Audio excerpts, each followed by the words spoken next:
salaamaaleykum mbokki internet yi nga xam ne ñooy safoo di seen Sénégal 7 ñoo ngi leen di nuyu bu baax a baax di kontaan ci yéen tey nag ñoo ñëw fi nga xam ne moo di Thiaroye Azur à la découverte d'un jeune très très talentueux du nom de Mohamed Diop actuellement nekk pensionnaire Chérif Tiraspol en Moldavie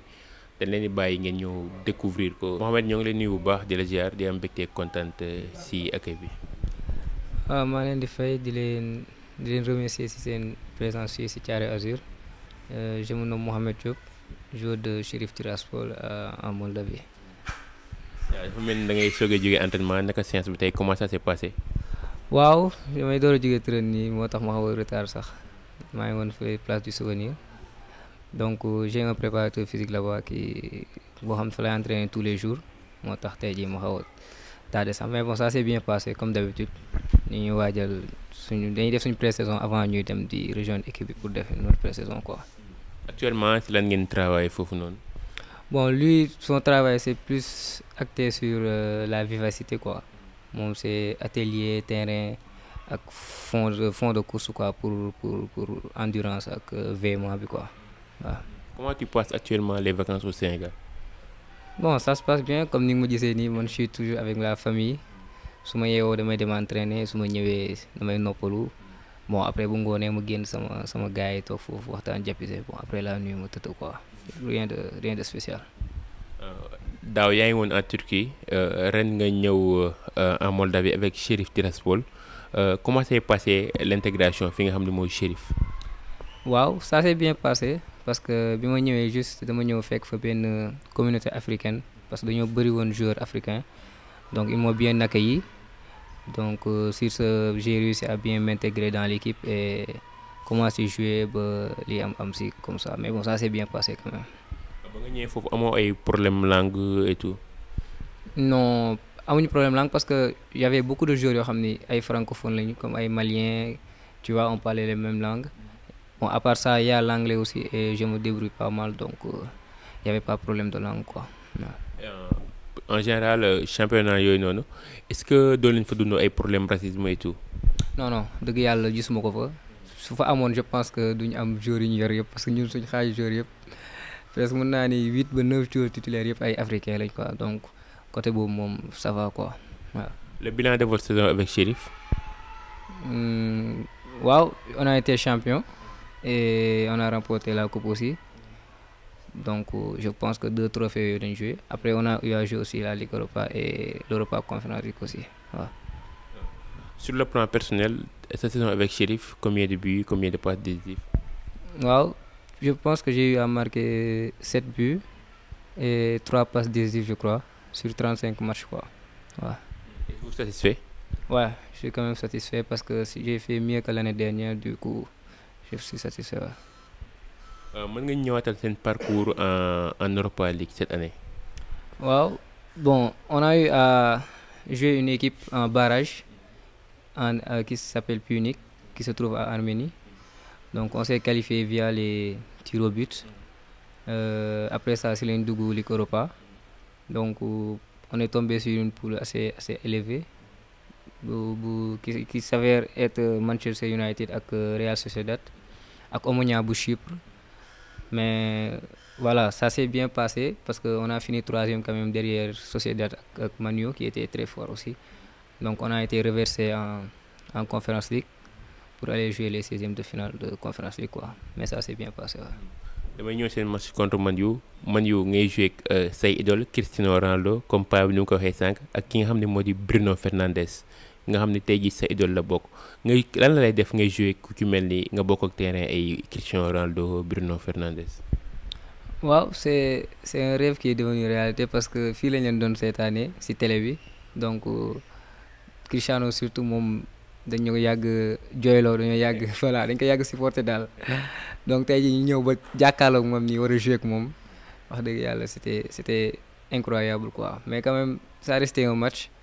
on était focus sur notre match bon après bu jeexee jeex na quoi mais bon neexoon na quand même neexoon na c'était vraiment un rêve qui était devenu réalité. mais jour match est-ce que match bi dépassé wala nga ñëw sa idole jàkkaarloog moom nii. non amul dépassement sax parce que bon. avant dalay jëlee kaw donc ba ngay yegg ci stade et tout mais après boo duggee ci vestiaire yi commencé échauffé wu et tout tu penses qu'au match lan nga war a def tu vois lan nga war a def lan nga war a def mais à part ça franchement nekk ak ñoom jàkkaarloog ñoom c'était quelque chose d'incroyable quoi franchement. boo match bi jeexee wax nga ko ne ko carrément yéen sama idole nga woon. waaw bon xam nga ñëpp ay bëgg a dem si moom du coup pour nga am maillot sax problème la parce que ñëpp ils voulaient son maillot mais quand même j'ai eu à prendre le maillot de Bruno parce que j'ai eu à discuter avec lui moom aussi sama joueur la donc si comme ñoo bokk poste aussi voilà j'ai eu à prendre son maillot mais Ronaldo c'était un peu compliqué. Mais quand même ça s'est bien passé quand même. yaa ngi Bruno si digg bi dans l'enjeu comment ça s'est passé. waaw Bruno moom day kaas moom day wax lu bëri sax mais bon c'est un grand joueur quand même parce que da ngay gis gars yi dañu ko joxee foofu cër respecté nañ ko te bu waxee dañ koy déglu aussi mais voilà man damay def li ma war a def sama côté moom mi def li ma war a def côté bu ñu waree daje dañuy daje mais bon. bu jeexee daal après jeex na quoi c'était quelque chose de fort quand même franchement waaw. après ce match seen enseignement nga jëlee ci match bi. bon je me dis que y a beaucoup de choses à faire encore beaucoup de travail encore pour arriver à leur niveau parce que ñoom boo xoolee tu sens que c'est des grands joueurs quand même niveau yi des na et tout donc ñun bu ñu bëggee àgg foofu il faut ñu gën a liggéeyaat pour àgg seen niveau et voilà c'est les enseignements à tirer là-dessus. Et c'était une belle expérience quoi. Après ñu éliminé leen ci Europa League ñu renversé leen ci Conference League votre parcours avec Ligue Conférence comment ça s'est passé. waaw après on a été renversé en 16e de finale de l'Europa Conference League ñu am Partizan de Belgrade bu nekk fële Serbie bon on a eu à perdre le match aller 1-0 donc bi ñu demee retour bi si lañ pu qualifier 3-1. waaw si la defee doublé bi noonu pour. mu nekkoon sa premier doublé de la saison qu'est-ce que cela vous fait. non j'étais juste content parce que pas pour man kese mais pour équipe bi yëpp parce qu'on s'est bien préparé pour ce match quoi jugee nañ Moldavie dem ba Turquie pour préparer et tout donc le fait que mu jugee si man c'était quelque chose d'extraordinaire mais il y avait les partenaires aussi qui sont les coéquipiers qui ont tout donné ce match là c'était fort quand même match bu neexoon la waaw. après je pense Nice moo leen éliminé. waaw après on est allé en 8e tombé sur Nice moo ñu éliminé waaw en 8e de finale waaw. si parcours bi ngeen def en Europa ak Europa Conférence après ban bilan ngeen mën a dresser sur ce parcours là. bon je pense que on peut en tirer du positif parce que Chérif soit c'est la Ligue des Champions soit c'est la Ligue Europa donc du coup si on a eu l'opportunité de jouer la Ligue Europa cette année. C'était une bonne chose après ñoom mosuñu woon jouer je pense Europa Conference League donc bi ñu demee ba jouer 16e et se qualifier en 8e donc je crois que c'était une bonne chose pour l'équipe quoi et pour nous aussi en tant que joueur personnellement. nga nekk match bi championnat bi jeex ngeen gagné coupe Moldavie jël championnat bi en plus de cela tamit nga nekk ci 11 championnat bi loolu qu'est-ce que cela vous fait nga nekk dans l'11. waaw bon je me dis que c'est le travail acharné qu'on a fait depuis le début de la saison tey jii moo fay à la fin quoi c'est le fruit d'un travail acharné donc je suis juste content d'être parmi les 11 joueurs donc di ñaan mu continuer liggéey bu baax di continuer liggéey ñaan yeneen topp ci quoi inchallah. lan moo newoon sa objectif cette saison avec Chérif. waaw je pense que c'était de marquer le plus de buts possible. Et le plus de passes D aussi possible et à la fin avoir des nominations comme bokk ci 11 yi ou bien être meilleur joueur de la saison etc quoi je pense que on a réussi notre saison je crois quoi waaw. léegi da mooy sa prochain challenge comme que prêt nga ñëwoon en Chérif prêt bi jeex na wala. waaw prêt bi c'était jusqu'en juin c'était la saison quoi du coup jeex na maintenant ñu ngi toog di xaar normalement suñu équipe bi ñu prêté woon ils sont remontés. Du coup il y a des discussions avec Chérif avec d'autres clubs aussi donc ñun ñu ngi toog di xaar daal loolu je pense que c'est le rôle de l'agent donc ñun moom ñu ngi suñu rëkk toog di xaar quoi. mën nga ñu ñëwaatal tey jii tes débuts à Dakar Sacré-Cœur nan nga def ba intégrer Dakar Sacré-Cœur. waaw DC je pense que c'est comme tous les jours ñu koy intégrer via les tests dañoo def ay tests bon après si la ñu jëlee en tant que minime donc depuis minime ba senior si lañ DC lañ ko passé après si lañ quitté dem Turquie quoi. nga joué championnat Sénégal sa premier match nekkoon contre Linguère match boobu nga dugaloon sa premier but qu'est-ce que loolu lan lay def sa premier match nga dugal ubbi sa compteur. waaw loolu aussi c'est un souvenir remarquable parce que match boobu aussi contre Linguère bi normalement je devais même pas être convoqué après je me suis retrouvé sur le banc donc du coup ñu dem ba premier mi-temps bi suñu excentré bi gaañu et tout attaquant bi gaañu en même temps donc il y avait plus que un choix offensif muy man si la ma coach bi lancé donc j'ai saisi ma chance et voilà à la fin j'ai pu égaliser pour DC quoi. période boobu da nga amoon problème ak coach wala. non du woon problème je venais de monter j'étais jeune encore maa ngi am 16 ans xaw ma 17 ans te coach tubaab la ñu yoroon aussi ñoom dañuy respecter hiérarchie donc il m'avait dit que voilà naa jël sama temps yàkkamtiwul quoi pour man et que bu ma waree dugal rek dina ma dugal quoi donc jour boobu ci la ma lancé noonu après voilà li war a am quoi ma dugal. après ngeen joué waat quelques matchs contre Douane ñu nommé la l'homme du match sa prestation contre Douane est-ce que mën nga ñu cee ñëwaatal. waaw Douane bon loolu c'est l'autre saison je pense 2 saisons après c'est la joué contre Douane ñu ma dugal but et que ñu match bi jeexee 1-1 mais je pense que but bi moo dugal moo permettre après ñu waaw saison 2020 bi 2021 si lañ ma joxe woon homme du match RTS moo ko tegoon sa jour boobu je crois et que voilà grâce à but boobu je pense que si lañ ma joxe homme du match bi quoi waaw. après lan la DC def si yow. non DC franchement tey jii ni ma mel en tant que joueur ak peut-être en tant que homme aussi ñoom ñoo ma ko def parce que depuis à l'âge de 12 ans laa fa dem ba ni ma fay quitter à l'âge de 20 ans donc yàgg na ñoom ñoo ma formé ñoo ma jàngal football ñoo ma def tey jii li ma doon quoi donc man Dakar Sacré-Cœur ñoo mës a nekk sama club de cœur que ma nekk fële ma nekk feneen ak fu mu fekk rek su ma ñëwaatee dama fay dem gis sa coach yi nga xamante ne tey jii ñoo ma def li ma doon ak président beeg képp ku fay liggéey quoi donc DC moom c'est à vie quoi. ba ngay nekk DC yaa ngi doon alterner sport ak étude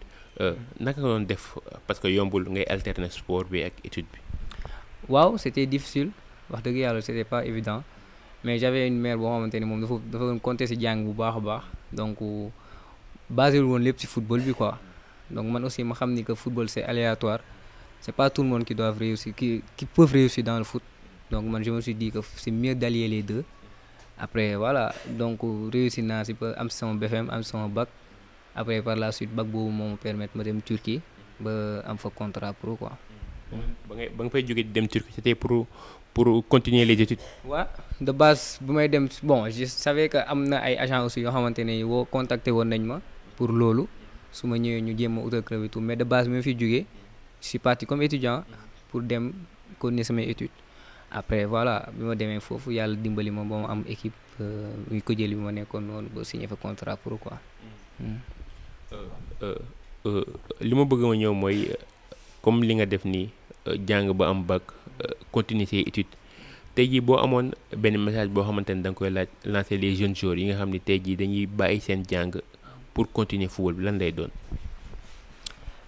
bon je ne les conseillerais pas d'arrêter les études pour continuer le football parce que football moom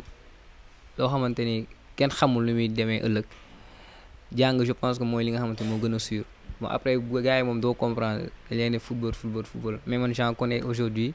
bu ay joueurs yoo xam ne bu démb doon tey duñu arrêter seen jàng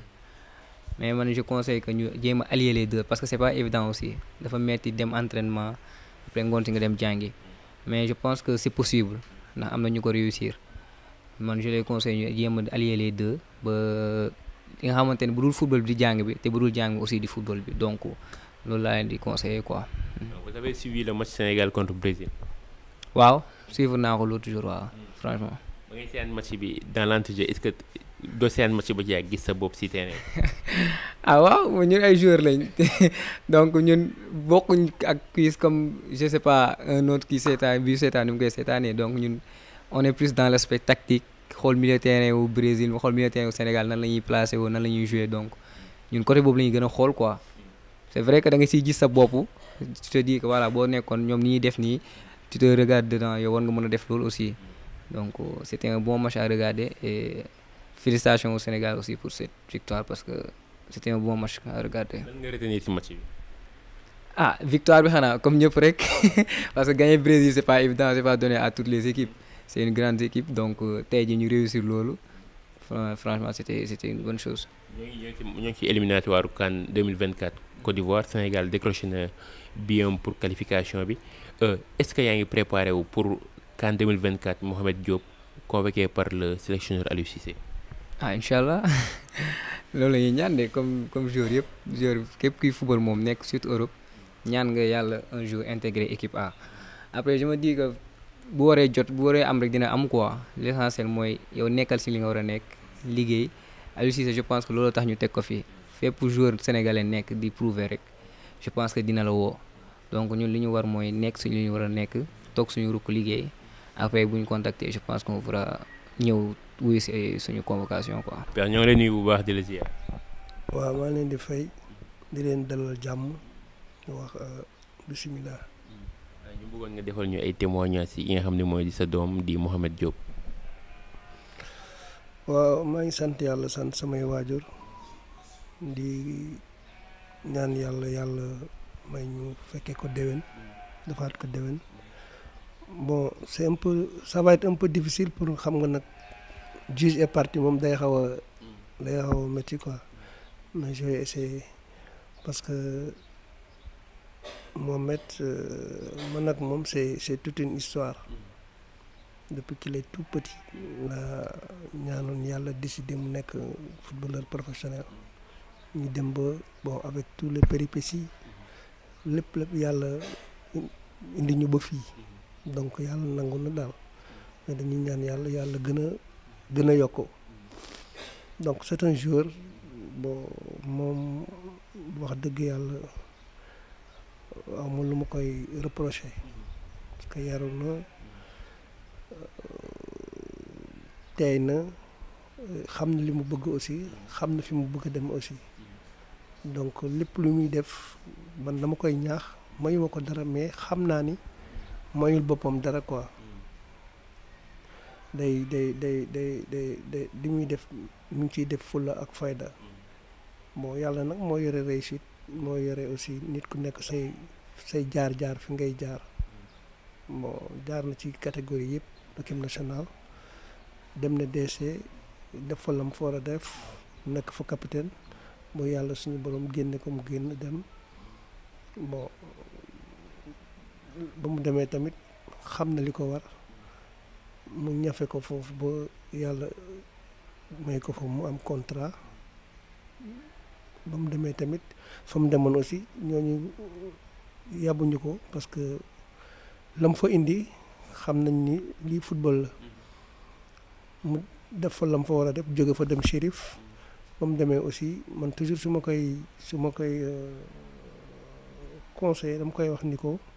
nit ki fooy mënti dem mën football boo xesee ba mën football dara mënul tax dootoo mën football mën football après mënatoo football loolu amul da ngay mën football nga am sa fulla ak sa fayda am say ambition am say objectif gëm sa bopp foo dem parce que le football est universel donc ay footballeur nga fay fekk surtout que période bi muy dem foofu dafa fekk Sénégal gagné coupe d'Afrique bi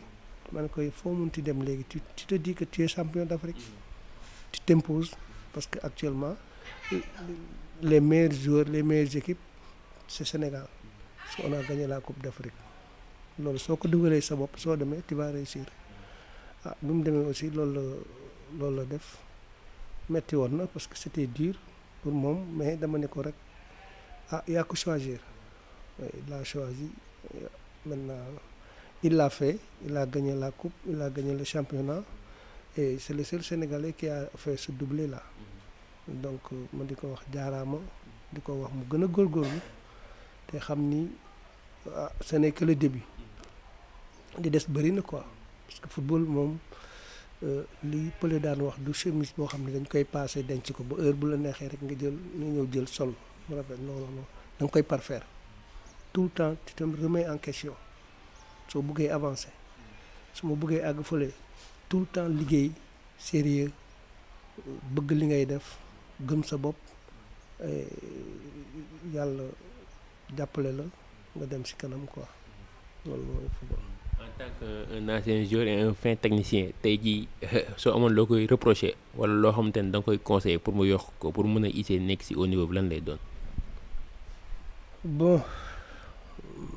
peut-être tu vas me faire revenir parce que bon aspect technique bi dama noonu du ma si wax parce que dañ ciy discuter à chaque fois après chaque match bon te chaque fois yàlla mu ñuy dimbali dañ ciy avancer am na yoo xam ne dama ko daan reprocher bu après match dañuy wax ba xuloo man ko day métti ma ne ko non mu ne non dama war a def nii après mais ren moom dama ne ko je n'ai rien à te dire parce que li ma doon bëggoon mooy que même si tu joues milieu de terrain tu dois aller marquer des buts parce que soo demee en Europe le joueur par exemple le joueur tubaab le joueur noir tu fais un bon match en tant que noir le tubaab il fait un bon match mais suñu waree jël tubaab bi la ñuy jël mais toi tu dois dépasser ça tu dois faire un bon match faire des actions décisives c'est-à-dire que mooy dugal bi moom pour moom xam nga football académie bi mu jàng quoi nekk si milieu terrain bi benn touche de balle à toi à moi passe gars yi ñuy dugal pour moom loolu mooy rôle am quoi mais loolu dama ko dindi si boppam man tu dois aller dans la surface de réparation oui dañ ma placer fii laa yem man ko non dans le match yow yaay xam ban moment ngay dem pour fekkee ak ban moment ngay mën a jël ballon bi tu fais la décision dem dugal bi dribbler 3 personnes door mu dugg mais ren il a marqué daaw je crois que 3 buts la dugal xaw ma mais ren il a marqué 7 buts parce que il est allé dans la surface de réparation am na ay yombal yoo xam ni tamit dugal na ko hors des 18 donc problème mental la quoi soo ko gëmee ni ban dama war a dugal bi amul militaire am na militaire yu nekk des fois parmi les meilleurs buteurs et je sais que ren il l'a fait il fait partie des meilleurs buteurs de son club mais loolu avancé la li ma koy ñaan mooy mu continuer ci loolu parce que y a des militaires yoo xam ne mën nañ jouer 2 ans 3 ans duñ dugal bi bon si tu parviens nag à connaître yan yoon ngay jaar pour mën a dem parce que football naxante la bon soo amee coffre bi li ci des ça vient quoi parce que dem ñëw la donc léegi le football moderne il y a pas de milieu de terrain wala défenseur si tu as l'occasion d'aller tu pars après tu reviens mais ren moom il a réussi quoi ma di ko ci gën a ñaax pour mu gën a continuer ci loolu quoi je pense que ça ira pour lui quoi inchallah ñu koy ñaanal. Merci beaucoup si kaddu yi rafet yi nga seeti sa doom ji. Mohamed Diop, c'était un joueur que je travaille avec lui depuis peut-être bientôt 2 ans maintenant. Il m'a fait confiance depuis le début là pour ses préparations d'avant-saison. Je le connais en fait depuis qu'il était à Koalispor, donc en Turquie. Ensuite, il a été prêté au FC Sheriff. Juste avant de partir, il est venu donc travailler avec moi. Et on a fait une grosse prépa pendant presque 3 mois la première fois. Et après, à chaque fois qu'il revenait en vacances, on travaillait ensemble. C'est un joueur qui a énormément de potentiel. La preuve, il a été champion avec son équipe. Il a été élu meilleur joueur. Donc voilà, il a un potentiel énorme. Et c'est un grand bosseur. C'est-à-dire, je peux l'appeler à 7h, 8h, 9h, il sera toujours là alors qu'il vient de loin. Et voilà, il met beaucoup de qualité, beaucoup d'impact, de rigueur dans son travail. Actuellement, on travaille ensemble. Là, ça fait 1 semaine qu'il est revenu à Dakar en repos. Il a pris quelques jours. Et après, on a repris les entraînements directement. Et déjà, dès le début, c'était un petit peu difficile au début, c'est normal. Mais après, il a commencé à revenir de mieux en mieux en forme. Il a en tout cas les qualités pour être en tout cas un grand joueur plus tard. Là, pour moi, je le considère déjà comme un joueur avec un grand potentiel.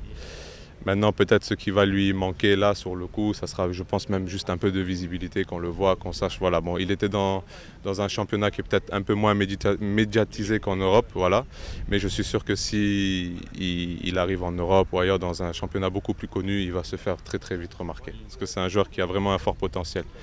Comme je l'ai dit, il est arrivé quand même dans un championnat de Moldave donc, qui est quand même très rugueux. Les conditions ne sont pas souvent faciles et il a su s'intégrer énormément. Et ça, vraiment, l'intégration est une grande qualité chez un footballeur. Et je pense qu'il a le potentiel pour aller loin. Sincèrement, c'est qu'il continue sur sa voie, qu'il continue sur la rigueur qu'il a. Donc c'est un garçon qui connaît, qui sait quand est-ce qu'il faudra se reposer, quand est-ce qu'il faut travailler, il sait faire la part des choses. Il a la tête sur les épaules. Donc moi, ce que je lui conseille, c'est vraiment de continuer sur cette lancée et de ne rien lâcher. Il est encore jeune et il y a vraiment énormément à faire. Je pense qu'en termes de conseils, voilà, ce que je lui demanderais, c'est vraiment de ne pas lâcher et de continuer sur cette lancée. Ouais, dañ lay bàyyi nga joxe sa mot de la fin parce que émission bi mooy tiré à sa fin. Bon, je tenais déjà à vous remercier de votre présence ici parce que c'est pas évident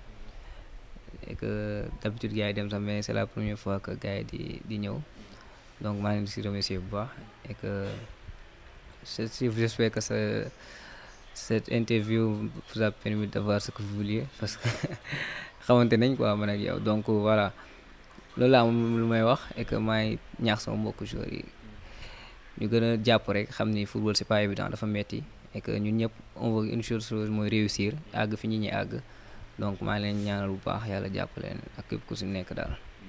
Merci beaucoup pour votre disponibilité.